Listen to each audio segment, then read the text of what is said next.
PS5 Pro was announced this morning and everyone is talking about it, but are they talking about it for the right reasons? Let's break it down. Now let's get some of the bigger issues out of the way first, and that is the price tag at 700 USD or 800 Euro or a little over $1,000 AUD. We don't have Australian pricing yet, but it should be roughly over $1,000. And for that money, you lose the disc drive from the physical version, and you don't even get a vertical stand in the box. So this is a one pricey piece of equipment. So what do you get for your money? Well, Sony talked about 3 big upgrades in their presentation. The first is a bigger GPU. Now they're saying it is 67% bigger than the regular PS5, and what this allows you to do in short is have a higher resolution with higher frame rates. Now currently gamers have to choose whether they want higher resolutions at 30 frames per second or they want a lower resolution but a smoother gameplay at 60 frames per second. But this is aiming to be able to give you the same type of resolution that you'd get at 30 frames at 60 frames. It sounds definitely like a welcomed upgrade for sure, but 75% of gamers currently choose to play on performance mode, which says to me that performance definitely matters more to gamers than graphics. The second thing they talked about was ray tracing improvements. Now this isn't just drawing around Ray Romano on trace paper. I feel like that joke was better in my head. This is essentially how shadows and lighting works in video games, and there is some improvements here that allows for things like reflections, allows for things like lighting and shadows to look better in games. These are very small and welcomed improvements for sure.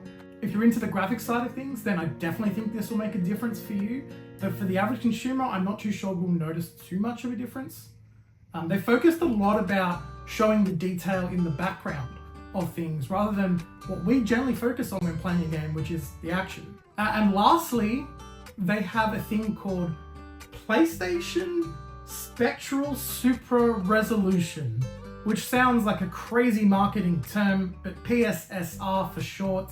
Essentially, this is an AI chip that is in the PS5 Pro that allows to scan each individual pixel and put graphical improvements on each individual pixel. How this actually works and the results of this remain to be seen, but essentially it's an AI upscaler. This isn't necessarily new technology, it's new to Sony PlayStation for sure, but we've got Nvidia having the DLSS, I think it's called, or whatever the AMD one is called. There's already stuff like this on the market. I'm sure it works different, but not necessarily brand new technology in the gaming world. Now, whilst these are welcome upgrades, let's talk about the elephant in the room, and that is the price tag. Are these improvements worth the money?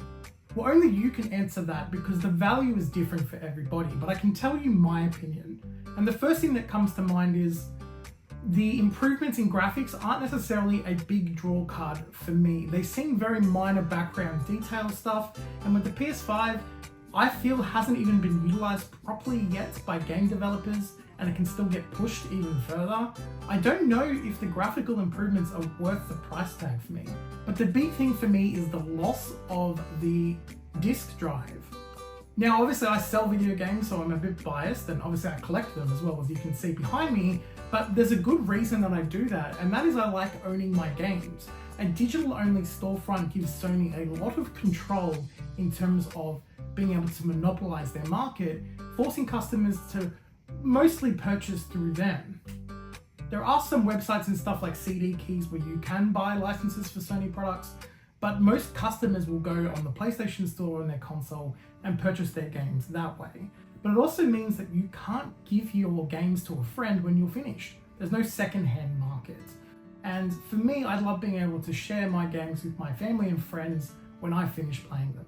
So you may be asking, what is Sony thinking? Well, I have a theory in terms of why they are doing this, and it comes down to 3 key reasons. I sound like I'm in the Sony press conference. The first reason is they're testing the waters with consumers. People are used to spending over $1,000 or well over $1,000 for a PC gaming rig, and Sony want to see if people are willing to spend that kind of money on gaming consoles, potentially paving the way in the future for a more expensive PlayStation 6 or versions of PlayStation 6. This is essentially conditioning us into thinking that this kind of pricing is normal. The second reason is inflation. Now I know this is a bit of a cop-out one, but when you see iPhones and other things getting up around the $2,500 mark, it's no surprise that we're seeing tech within the gaming world get to that $1,000 and up market. And lastly, they're looking to sell more of the regular PS5.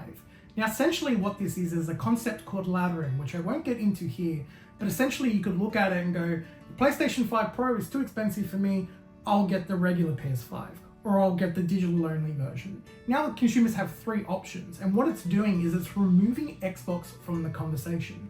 Granted, Microsoft do a good enough job of doing that themselves, but people will start looking at, do I get the PlayStation 5 or PlayStation 5 Pro?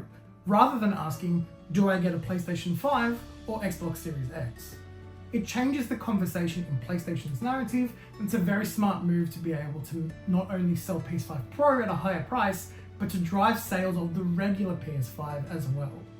Whether you're buying the Pro or the PlayStation 5, it's the same to Sony. They've got you as a customer, and they're going to make money off the software sales that you give to them. Now let's talk about who this console is for, because I find it's in a very odd position. Customers that play games only occasionally, things like the yearly sports titles or maybe their favorite shooting game with friends on weekends, are unlikely to see the value in such an expensive console, especially if they already own one. But then you have the more hardcore audience who generally care a lot more about things like graphical fidelity. But with the lack of the drive and the lack of the stand in the box, the value for money is very hard to see. So I don't know if the graphical improvements will warrant spending the extra cash for a lot of gaming enthusiasts like myself. But that remains to be seen once we can see the improvements for ourselves.